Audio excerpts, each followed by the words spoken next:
Good morning, chers élèves. Cette vidéo est destinée à présenter la société urbaine au Moyen-Âge. Donc à la fois l'organisation des villes et la population qui y vit. Nous avons étudié notamment le plan de la ville de Troyes, qui nous a permis de tirer beaucoup de renseignements. Tout d'abord, au Moyen-Âge, comme on le voit ici, la ville, les villes en général, s'agrandissent. On a ici en jaune la ville telle qu'elle était au XIe siècle, avec un château comtal, la cathédrale, le palais de l'archevêque. Et cette ville donc s'est largement étendue au-delà du premier rempart. Elle a quasiment quadruplé sa superficie jusqu'au XIIIe siècle. Et la ville s'est dotée d'un second rempart avec des tours. Elle s'est établie de part et d'autre du fleuve de la Seine qui va jusqu'à Paris. Et elle est traversée par des canaux creusés par les hommes. On y trouve également de nombreuses églises qui montrent bien l'importance de la religion chrétienne au Moyen-Âge. On y trouve des lieux de pouvoir, le château du comte, l'hôtel de la Monnaie et le palais du comte. Également le palais de l'évêque. Donc on a deux seigneurs qui cohabitent, le seigneur laïque et le seigneur religieux. Et également, on voit ici un beffroi qui, bien que petit sur le plan, en fait, est une tour élevée qui montre le pouvoir croissant des marchands sur lesquels on va revenir dans quelques instants. D'ailleurs, le plan nous montre que la ville est peuplée essentiellement d'artisans et de marchands, dont on a quelques exemples ici. Les artisans qui sont des personnes qui fabriquent des objets, comme le boulanger, et les marchands qui vendent des produits, soit qu'ils fabriquent, soit qu'ils ont acheté à un artisan pour le revendre.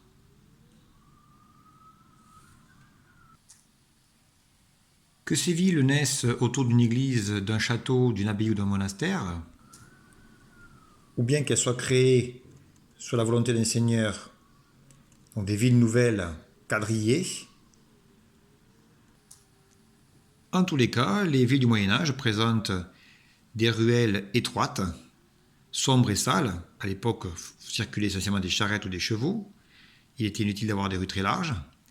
Ces rues sont bordées de maisons à colombage, c'est-à-dire en bois, en poutres de bois, torchis, à plusieurs étages, relativement étroites. Le rez-de-chaussée est souvent occupé par des boutiques, les étages par les habitations, et le grenier, ici, occupe le dernier étage. Ces rues étaient souvent sales, car les habitants jetaient directement leurs ordures, leurs déjections, par la fenêtre, et étaient ensuite enlevés, nettoyés, si on peut dire, par la pluie, dans une rigole centrale.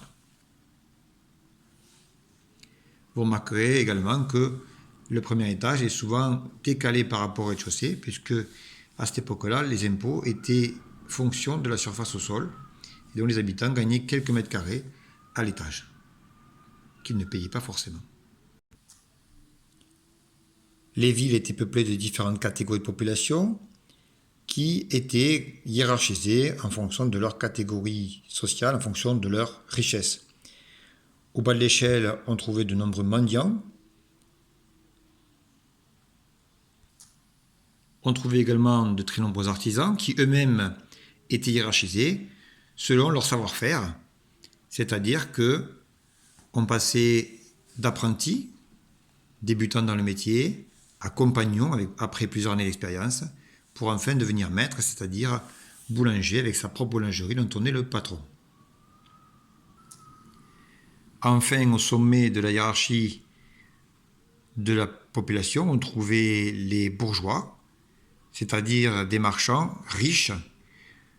On voit ici par exemple le couple Arnolfini peint par Van Eyck, qui se distingue par ses habits très colorés, très épais, leurs chapeaux, leurs châles, leur intérieur très coquet, très cossu, très richement décoré, avec un lit à baldaquin rouge, avec des meubles, ce qui n'est pas fréquent dans les maisons pauvres évidemment, et des décorations dorées. Ici un lustre, ici un miroir dans lequel le peintre les a peints de dos et dans lequel lui-même se reflète. Et ils ont même un animal de compagnie, un chien.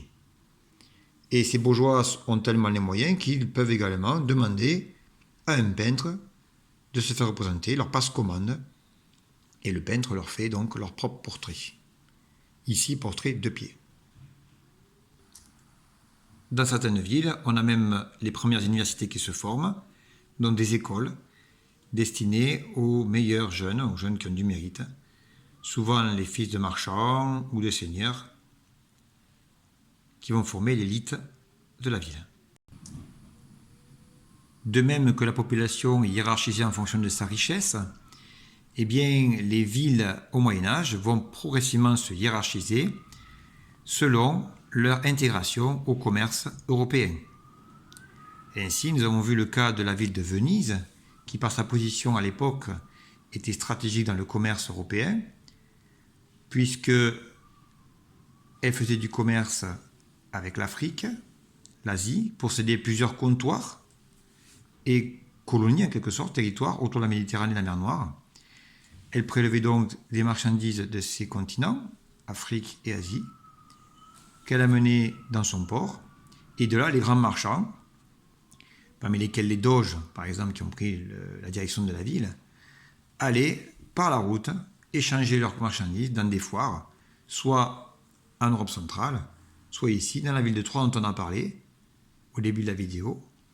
Et cette ville de Troyes accueillait des foires qui réunissaient à la fois des marchands italiens, génois ou vénitiens, et également des marchands du Nord. Ainsi, la ville de Bruges, appelée la Venise du Nord, comptait de nombreux marchands, peut-être les époux Arnolfini, puisqu'ils n'étaient pas en Italie mais en Flandre.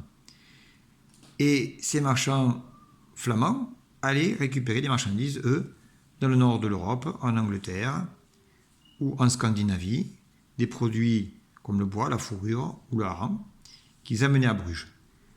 Et de là, ils allaient au fort de Troyes, retrouver leurs collègues italiens, et ils s'échangeaient pendant plusieurs semaines les produits qui venaient de toute l'Europe. Ainsi donc au Moyen-Âge, les villes se développent en fonction de l'importance du commerce qui se pratique à l'intérieur. Plus le commerce est à une échelle régionale, nationale, voire européenne, plus la ville se développe. Également, plus les marchands s'enrichissent, et certains même s'enrichissent plus que les nobles. On a vu le cas de Jacques Coeur, un Français qui s'est enrichi dans le commerce européen et qui a concurrencé et même prêté de l'argent au roi de France, ce qui lui a valu plus tard d'être emprisonné. Enfin, c'est aussi au Moyen-Âge que certaines régions, comme la Flandre et l'Italie du Nord, développent une production textile et plus tard qui sera une production industrielle. Et aujourd'hui, ces deux régions sont parmi les plus riches, les plus peuplées, les plus développées de l'Europe.